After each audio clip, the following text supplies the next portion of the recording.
Bom, são 7h31, passamos um pouquinho nesse primeiro segmento.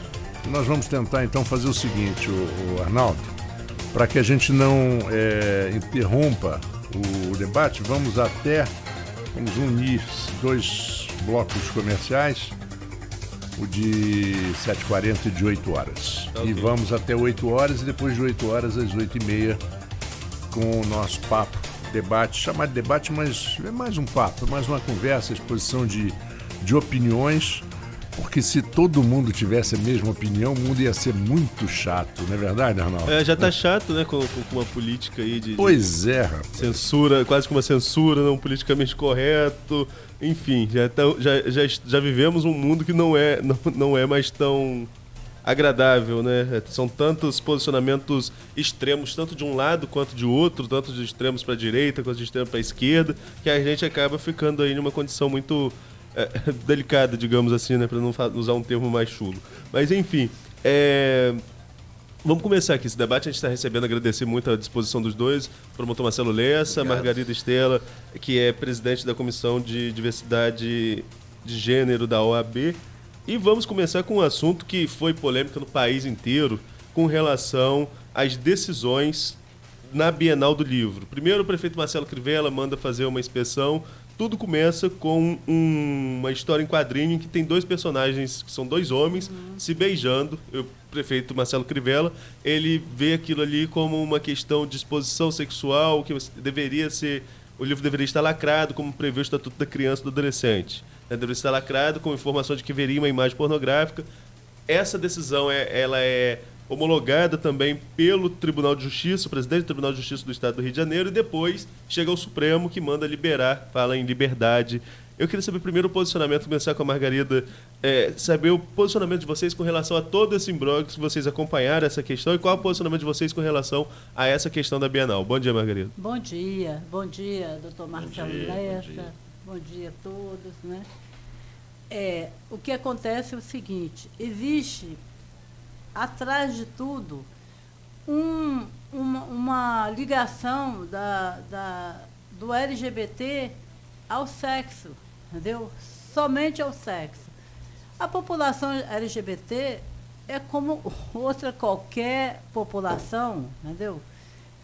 Quando eu falo em diversidade, eu falo em todos os direcionamentos, em todos esses comportamentos. Inclusive, eu falo também naquele que se diz hétero, tá? Que são componentes, é a riqueza que existe na nossa sociedade. E eu penso que a gente não deve extrapolar com comportamentos assintosos, mas também, de outra forma, a gente não deve negar a existência de condições humanas, né? Que precisam, inclusive, de tutela da jurisdicional. E o que a gente está tentando é essa tutela. Sabe?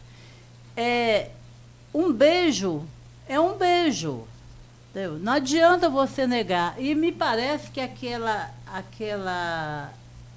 aquele conteúdo foi feito para crianças de 8ª série. Eu trabalhei aqui em Campos com a adoção de um casal gay. Eles adotaram 2 crianças. Nenhuma das crianças são gays. Pelo contrário, já estão rapazinhos e namorando o sexo oposto. Eu não vejo isso aí um estímulo à identidade sexual. Não vejo como estímulo. Eu acho que se existe alguma coisa aflorando, é porque já existe naturalmente, né? Do meu ponto de vista. Por exemplo, eu tenho um filho, né? Meu filho acompanha desde pequeno nas leituras, em tudo e tal. Ele não é gay, entendeu? E nem eu sou lésbica, nem tenho outra orientação qualquer, sabe? E às vezes as pessoas se descobrem, né? No seu encaminhamento de vida, na sua caminhada de vida, se descobre. E a gente precisa saber como lidar com isso. Porque no momento exato que você agride, violenta, muita gente não lê sobre, não quer saber sobre. A gente tem feito muitas palestras aqui e a gente gostaria que as pessoas fossem às palestras até para questionar alguma coisa, entendeu? Para discordar de alguma coisa, para poder a gente ter um debate mais profícuo, né? Mais bacana. Mas às vezes as pessoas não leem nada sobre, não aprofundam sobre, não querem saber de nada, só querem saber que é contra, que é totalmente contrário ao posicionamento do Dr. Marcelo Lessa, que eu sei que é uma pessoa que, quando forma a sua opinião, ele forma fundamentado, sabe? E eu tenho que respeitar como cidadã, até o final da minha vida, o posicionamento contrário dele. Mas ele vai colocar o posicionamento dele. Inclusive, nós vamos ouvir agora, né? Vamos ouvir, doutor. E a razão disso. Mas nós não vamos discordar muito, não. A maioria das pessoas, elas são contra essa imoralidade e não sei o quê, e ppp, entendeu? Mas não se colocam devidamente. Não tem nenhuma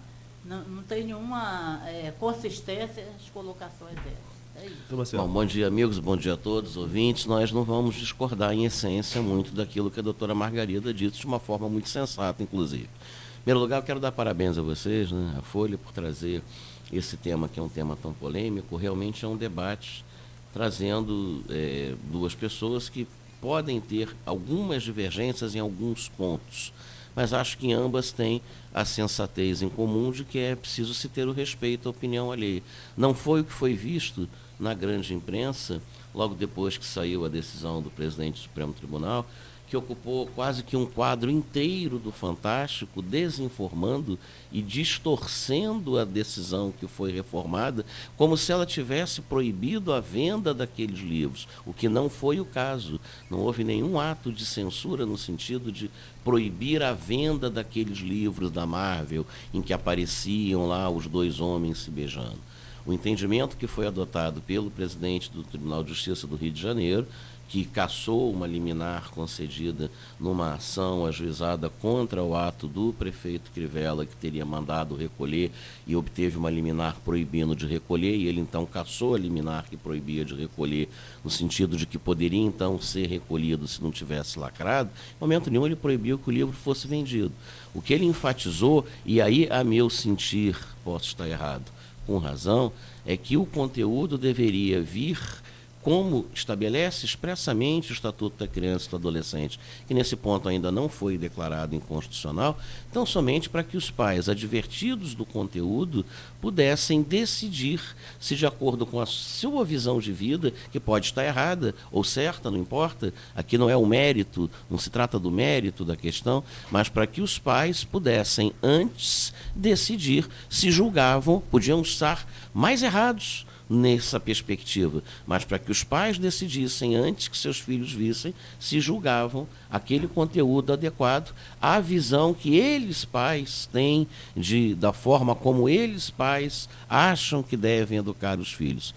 Não se trata de classificar se essa forma é certa ou errada, mas o que o presidente do Tribunal de Justiça pretendia garantir é que fosse dado aos pais, enquanto educadores primários de seus filhos, a missão de acordo com as suas convicções, alertados do conteúdo, decidir se julgavam ou não adequado, nas suas perspectivas, que seus filhos tivessem acesso a isso. Foi isso que foi feito, não se proibiu a venda do livro, né? Talvez a polêmica tenha começado de uma forma infeliz nas palavras do prefeito Crivella, que talvez até pela sua origem remota lá de bispo, de intolerância, né? Talvez pela sua própria origem e talvez por não ter muito uma perspectiva de laicidade da sua atual função, né? Já que ele outro dia foi surpreendido, gravado numa reunião, né, dizendo para ligar para dona fulana para agilizar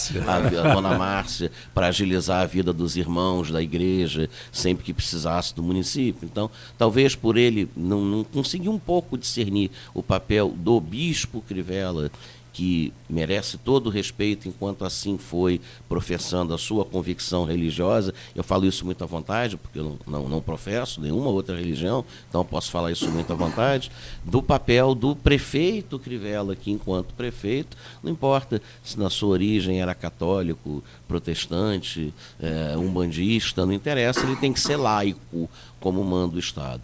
Talvez ele tenha dado um tom, e aí sim, um tom de preconceito, aí sim, naquela primeira abordagem pública que fez do assunto, e aí talvez isso tenha distorcido desde a origem o tema central. Talvez por essa infelicidade, como ele começou a ser conduzido no primeiro momento, que ele chamou a imprensa, fez uma live, né, atacando no mérito, dizendo que era um absurdo, entrando no conteúdo do mérito dele, enquanto prefeito, que aí não lhe cabia.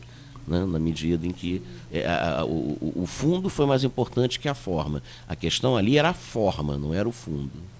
Com essa questão do Estatuto da Criança e Adolescente, Margarida, você acha que realmente precisava estar lacrado, informando que haveria um conteúdo sexual e que os pais deveriam realmente ter o direito de escolher? Você concorda com essa visão do promotor?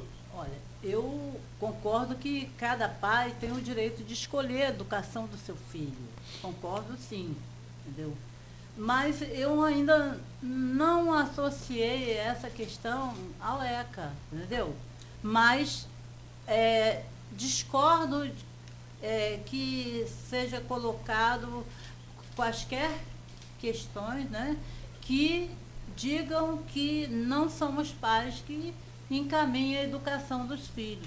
Inclusive a escola, ela tem o seu papel, mas o papel primordial está na família, nos pais, entendeu? Quem dita o encaminhamento educacional do meu filho, hoje está um homem, né? Mas enquanto criança, quem determinava era eu, entendeu? Com meus conceitos e tudo mais, sabe? Então, isso aí... Mas qual seria a forma, então, desses pais terem ciência do que estava, do conteúdo do livro? Se não tivesse o informativo, como o doutor Marcelo Lessa defendeu, de que haveria um conteúdo que poderia ser inadequado, os pais só iriam descobrir em casa depois que adquirisse a revista, ou esse conteúdo já deveria estar em algum lugar específico, que houvesse uma classificação etária? Como que a senhora acha que poderia ser? Vou colocar uma pimenta na sua pergunta. Eu digo isso não é porque era um beijo gay, não. Podia ser o Kama Sutra. Eu não acho que o Kama Sutra, né, se a gente é um pouco mais novo, é mais da minha geração, o Kama Sutra, para quem não entende, é o livro indiano. Era um livro muito ilustrativo, né, que fazia uma demonstração de todas as posições sexuais que você nem sonha que existissem. A gente nem sonhava que... Era um livro muito útil, era um manual de educação sexual utilíssimo, com todas as ilustrações das posições, indicando com várias informações e tal. Eu não acho que o Kama Sutra devesse ser vendido de forma aberta, livremente, para que a criança pudesse manusear sem que o pai visse. E digo Kama Sutra convencional, talvez hoje já tenha alguma edição do Kama Sutra voltado para a população gay, que não tem problema nenhum, sem nenhum problema. Mas da mesma forma como o Kama Sutra tradicional, seja o Kama Sutra tradicional, seja, se tiver, não sei se tem, mas é capaz de ter, o Kama Sutra voltado para a população gay, todos dois, no meu modo de entender, devem ser comercializados, se tiver como destinatária a criança, da forma como preconiza o ECA. Mas, doutor Marcelo, deixa eu formular uma pergunta. Aí talvez entre um pouquinho no mérito. Eu vi o desenho. Né? A minha primeira análise é como desenhista, porque eu também sou desenhista. Um desenho muito bom, até esses desenhistas da Marvel são artistas. Mas, na verdade, eu não vi, embora eu me considere uma pessoa conservadora, eu não vi conteúdo sexual, nem pornográfico. Eu vi um abraço e o beijo. Né? No meu conceito, né, que é uma opinião minha, né, que todo mundo tem direito, não tem aquele conteúdo Exatamente, é disso sexual e como, por exemplo, tem novelas que passam às 8 às 9 horas da noite. Você não viu lascívia no beijo, né? Você não viu um é. Beijo lascívio. Eu vi um beijo de duas pessoas que se gostam. E o próprio sobrinho neto do Malafaia, entendeu? Se prestou a postar com o seu namorado Os beijos. E o Malafaia não deve ter gostado. Mas é a forma dele dizer. Ele disse que a forma dele ver aquele beijo é hipocrisia, né? O filho de Maurício de Souza já é vindo de uma família mais liberal, mais moderna. Já o Malafaia, o sobrinho neto de Malafaia, não, entendeu? Já vem de uma família mais... E outras famílias que tem aí, que entende. Então eu não vejo assim, eu vejo o beijo pelo beijo. E, por exemplo, inclusive as pessoas fazem alusão do beijo da Bela Adormecida com um beijo, que aquele ali é um beijo que não foi solicitado, que não foi pedido. Consentido. Consentido. Já o outro beijo foi consentido. Então eu vejo o beijo dos dois como se fosse um beijo também hétero, entendeu?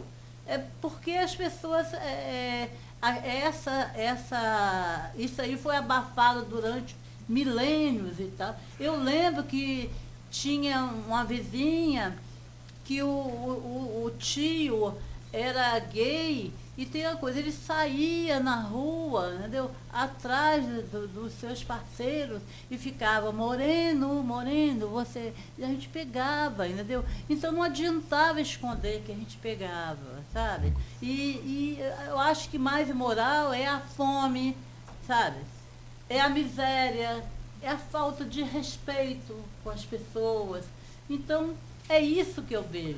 E foi muito bom quando falaram para mim quem seria o meu par nessa conversa, nesse diálogo, me tranquilizou. Por quê? Porque eu sei que é uma pessoa preparada e uma pessoa que veio aqui colocar a sua forma de pensar, mas não é uma pessoa que não tem noção de nada, que quer debater, que quer suplantar, não, sabe? Então eu fiquei muito satisfeita. Eu sabia que realmente seria isso aí, essa elegância. Eu ainda lhe digo uma coisa nesse sentido. Eu me penitencio muito de ter crescido numa geração, eu falo isso em casa para os meus filhos, né? Tentando sempre buscar hoje um caminho de equilíbrio. Eu acho que tudo na vida tem que ter equilíbrio. Né?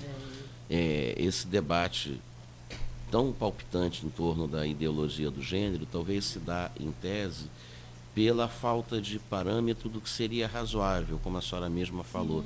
Né? Da mesma forma que não seria razoável um casal heterossexual fazendo amor no banco da praça, em frente a uma escola, na passagem das crianças, também não seria razoável um casal gay fazendo a mesma coisa. Então, mas parece que há uma necessidade de afrontar de determinado segmento que não contribuem para o debate. Né? E aí, retornando, eu me penitencio muito de ter crescido numa geração que ria das piadas do Coxinha, né? Das piadas de gay do Coxinha e tal, e achava engraçado. A nossa geração se achava no direito de ridicularizar aquele que tinha uma opção sexual diferente da nossa. E eu me penitencio de já ter rido de piada de bicha, como dizia o Coxinha, né? de usar de bichinha, né? Ele imitava, era bicha-pato, ele imitava um pato e tal. Na época da nossa geração era engraçadíssimo. E hoje me penitencio, são coisas que de fato não têm a menor graça. Nós não temos o direito de ridicularizar ninguém pelo fato da opção sexual dele ser divergente da nossa. Mas também nós não temos que ter vergonha de ter a nossa opção de sermos heterossexuais. Porque eu vejo um radicalismo nesse movimento, de certa forma, que parece, olhando de fora, e isso me assusta, que um dia a gente vai ter vergonha de sair, eu com a minha esposa, na rua de mão dada. E não é por aí também, não é assim que se assegura. Não, quer dizer, uma vez o professor Zé Carlos Barbosa Moreira tem uma frase fantástica que não é exagerando o extremo oposto que se assegura um direito. A gente tem que encontrar o equilíbrio. Essa é a questão, ter bom senso para encontrar o equilíbrio. E saber conviver com a opinião contrária, ainda que a gente não concorde com ela. Né? E isso é que eu acho que é mais importante. Isso engrandece o debate. Não é o radicalismo, a necessidade de afrontar que engrandece o debate. Pelo contrário, só vai criar resistência. Eu ia querer colocar exatamente para os dois a famosa passeata, como é que chama? Passeata gay? Não chama assim, chama diferente. Orgulho LGBT. Orgulho LGBT. Alguns casos foram fotografados e divulgados, até eu acho ridículo essa divulgação, mas de qualquer forma em redes sociais, daquela famosa da Paulista, sim, lá de São Paulo. Perfeito. E cenas explícitas, como o doutor Marcelo acabou de falar, que se um casal hétero é pego num parque tendo relações sexuais, isso é uma exposição imoral e eles correm o risco de serem presos. Até um crime, o trágico público. Exatamente, é afronta, né? E eles faziam isso na passeata, eu acho que como uma reação, é isso que vocês querem, então nós vamos fazer. Mas e isso até desvaloriza. É importante que a gente diga que não é a maioria. O que se o que se colhe da passeata como um todo é um grupo de pessoas extremamente alegres, se mostrando para o mundo, e aí eu acho que é perfeitamente legal, interessante também isso, acho. Se mostrando para o mundo no sentido de que hoje, felizmente, tem essa liberdade de poder se expressar, não precisam se esconder. Né? Não precisam viver aprisionados dentro de um corpo com o qual não se identificam. Isso é uma coisa. Uma coisa é achar, e aí me permita também, e aí é a radicalidade. Uma coisa é desconstruir a ideia do sexo, homem e mulher. Eu não tenho nenhuma vergonha de dizer que sou homem. Homem, nesse sentido, e a senhora é mulher. Sexo é uma questão genética, biológica. Eu acho que é uma estupidez querer desconstruir o sexo por conta da ideologia do gênero. Assim como é estúpido dizer que aquele que, num determinado momento de sua vida, se descobre que não se adapta ou que não se identifica com o sexo no qual nasceu, tenha que viver aprisionado dentro dele, sem poder se expressar, né? Tendo que se esconder, como se dizia, vivendo dentro do armário. Nesse sentido, essas passeatas são importantes, para que eles possam mostrar para o mundo que são pessoas como qualquer outras. E aí uma cena como essa deprecia e distorce completamente o sentido da passeata. E a gente tem que ter o cuidado para que ela não seja tomada como sendo o símbolo da passeata.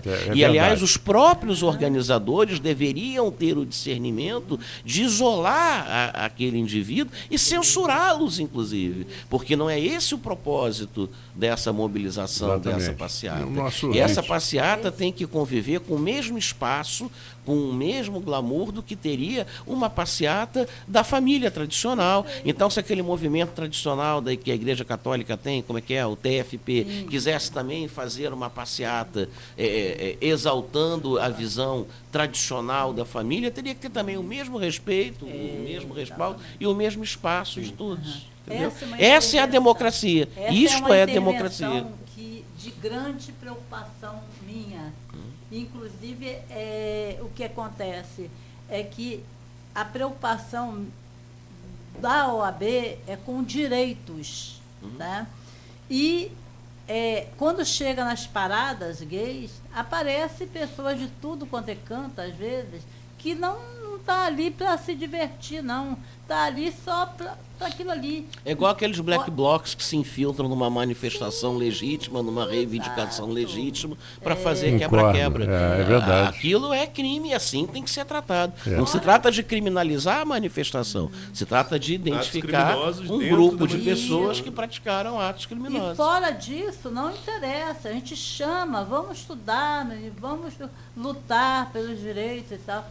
Fala em igualdade, mas chega na hora lá da parada gay, entendeu? As pessoas se comportam de uma forma que os próprios LGBTI ficam assim chateados com aquilo. E tem gente que, para poder ter pessoas na parada, aceita aquilo, que não deveria aceitar. Eu, por exemplo, numa parada assim, dessa forma, não me convida que eu não vou. Eu vou tratar de direitos. Eu acho que isso aí não estou. É até interessante que... Fazer uma comparação, se a senhora me permite, acho que está bem nesse sentido. Não é exatamente a questão LGBT, mas está ligado também à proteção de um outro grupo que mereceu a proteção da lei, que é a questão da mulher vítima de violência doméstica. Sim, perfeito. O caso Neymar é um bom exemplo disso. Né? As próprias militantes do segmento feminista deveriam ter sido as primeiras a censurar a conduta daquela moça, agora que ficou comprovado que o fato não foi esse. Porque isso gera um efeito muito danoso na cultura do operador do direito, que é tradicional, e nesse ponto está errado, de amanhã ou depois querer imaginar que aquilo é a regra. Ao contrário, a regra é que, de fato, existe a violência doméstica, existe a imposição do homem à mulher do sexo não consentido, e isso não vai ter testemunha nunca, porque isso se faz entre quatro paredes. Então, a palavra da vítima, nesses casos, como regra, é de enorme valia. Aquilo foi um ponto fora da curva, que, por indício, se conseguiu concluir, tanto que ela foi recentemente denunciada, acho que ontem, por denunciação caluniosa. O Neymar acabou sendo arquivado o inquérito, e as próprias militantes do segmento feministas tinham que ter sido as primeiras a vir censurar aquela moça. Né? Estava se aproveitando isso gera uma um efeito agenda perverso, terrível, com relação a essa pauta que é importantíssima nos crimes sexuais, prestigiar a palavra da vítima. A palavra da vítima, em princípio, merece todo o crédito nos crimes sexuais, porque ninguém convoca a plateia para cometer crime sexual. Então, é mais ou menos, a comparação é muito semelhante a essa na parada gay, que resolve fazer sexo explícito. Tem todo o fundamento, né? Porque a mulher, a luta da mulher leva a luta pelas minorias, entendeu? É interessante. Então, foi fundo, ele foi... A passeata do orgulho gay não pode descambar para uma pornô chanchada, porque isso não contribui em nada para aquilo que ela quer representar. Exatamente. Da mesma forma... Defesa de direitos. Né? Exatamente. Respeito. Antes de passar aqui para o Arnaldo, só vou citar primeiro um ouvinte nosso, o doutor Augusto Vieira, falou que chama crime, como é que é? Atentado violento ao pudor. Não é o nome jurídico? Ultraje público ao pudor. Atentado violento ao pudor é uma figura que nem existe mais. Foi absorvida pelo estupro, que era prática de atos libidinosos diversos da conjunção carnal. Houve uma reforma que ela foi fundida no crime de estupro. Isso chama-se ultraje público ao pudor. É um ato obsceno, na verdade. O nome do tipo é ato obsceno. E uma outra, uma declaração até do Ney Matogrosso, que eu conheço pessoalmente, tive prazer de conhecer de estar com ele várias vezes em entrevistas, e o Ney perguntaram: você tem orgulho de ser gay? Ele falou: não, eu tenho orgulho de ser quem eu sou. Agora, eu sou gay, não tenho nenhuma vergonha disso. Agora, tenho orgulho de ser o homem que sou, com caráter, com dignidade, ter sido criado por quem eu fui. O potencial. Né? Exatamente. E uma outra, só para passar para Arnaldo, desculpa, é interessante, né, de uma pessoa com a dúvida do sexo, né, que às vezes o nome a gente fala, o nome não pode ser dito mais, o travesti, por exemplo, já é um nome muito ligado aos artistas. Né? Mas no médico, o médico falou assim: olha, eu estou com o senhor, eu estou com o seu diagnóstico. Aí ele falou assim: doutor, eu não sou senhor, eu sou senhorita. Ele falou: senhorita, eu estou com o seu diagnóstico, é câncer de próstata. Então, isso define muito bem embora ele tenha o direito de assumir a personalidade feminina, ele tem o corpo de um homem. E câncer de próstata só vai dar... Sexo é uma questão, biológica, genética. Né? Se você nascer com cromossoma XX, vai ser uma coisa, XY vai ser outra. Não adianta. Isso é a forma de evolução da espécie. Isso não invalida os direitos. A ideologia de gênero tomada na sua perspectiva mais radical nega a evolução da espécie. Isso é científico. Então é uma ignorância, porque nega a evolução da espécie, é uma estupidez. tão grande quanto querer que aquele que não se identifica no sexo em que nasceu tenha que viver aprisionado nele, o que também era um absurdo. Que a nossa geração, infelizmente, contribuiu para isso, ridicularizando esse tipo de pessoas. Exatamente. E eu digo a você que me envergonho de ter rido das piadas do Coxinha hoje em dia. Agora, eu queria só trazer para a nossa discussão aqui a questão da repercussão que houve com relação àquela questão inicial lá da Bienal.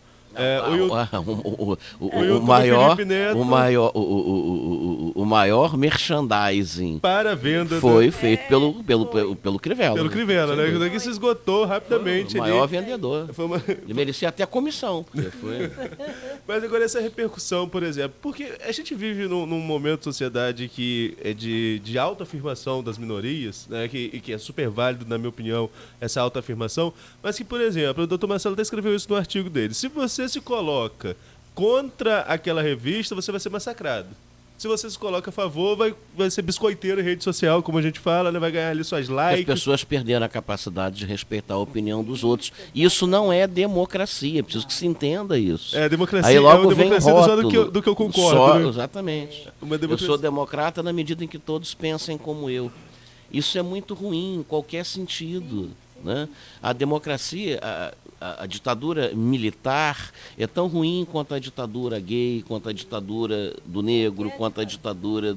Entendeu? Isso, a gente tem que aprender a conviver com a opinião contrária. Como disse o ministro Barroso uma vez, numa sessão do Supremo Tribunal, nós não podemos ver naquele que pensa diferente de nós um inimigo. Aquele que pensa diferente de nós deve ser visto como um parceiro que me ajuda a construir uma sociedade plural.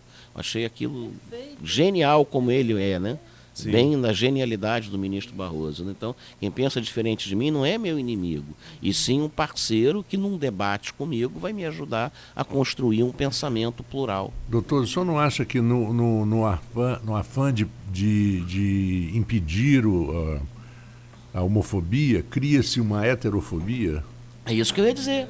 É isso que eu ia dizer. Esse tipo de rotulação, aqueles que querem se manter fiéis ao sexo em que nasceram e que têm orgulho disso. Eu tenho orgulho de ser homem e, na minha perspectiva, ser macho. Eu tenho orgulho disso. Não tenho que ter vergonha disso. Da mesma forma que eu tenho um enorme respeito por aquele que, como eu, nasceu homem, e eu tenho que ter esse respeito, tenho orgulho de ser fêmea, nesse sentido de querer se expressar, de ser gay. Ótimo, sem nenhum problema.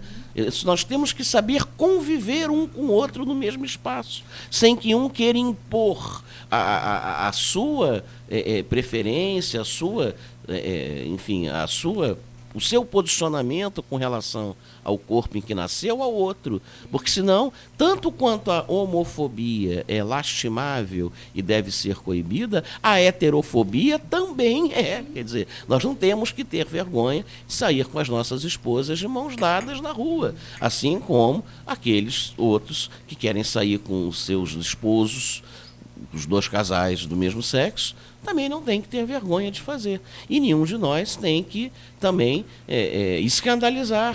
Eu também não posso pegar a minha esposa e resolver fazer sexo aqui ao vivo para ser transmitido, como se fosse um filme pornô. Então, a gente tem que saber se conter. Eu falo em todos direcionamentos, entendeu? Nós somos diversidade, entendeu? Calha nisso aí que o Dr. Marcelo coloca. Ou seja, ninguém vai se sentir excluído, nem pode se sentir excluído. Você não tem que ser gay para poder ser aceito pela sociedade por uma ditadura ou hétero, ou gay. Eu costumo dizer, daqui a pouco vai ser obrigatório. Eu não quero que seja obrigatório. Não. Eu não quero que seja obrigatório. Quando você... Da mesma forma que não pode ser proibido, nem ridicularizado, não pode ser obrigatório. Precisa entender isso. A outra colega que trabalha comigo, que é minha vice, também, ela não é lésbica, entendeu? A luta pelo direito é condicionada ao fato de ser... Não, inclusive, a gente se mostra que a gente está lutando por uma causa coletiva, não é por uma causa própria. Quando você luta por uma causa própria, eu acho assim mais mas cabal, entendeu? Você está lutando por você, por sua causa. Agora, quando você luta por uma causa coletiva, e muitas pessoas LGBTI dizem que tem muito mais apoio dos héteros do próprio ambiente deles. Bom, é possível. Sabe? É uma Doutora... guerra, é um atacando o outro, sabe? É um menosprezando o outro, é um... Por isso que eu digo para você, a classe LGBTI é como seres humanos como outro qualquer. Entendeu? Deixa eu interromper, doutora Margarida, um pouquinho, porque nós precisamos agora fazer um intervalo, né? Os famosos compromissos comerciais, e voltamos dentro de instantes com esse debate que é muito interessante e faz parte do nosso dia a dia, né? Pontual, acontece hoje. Vamos lá. Quando se pensa em exames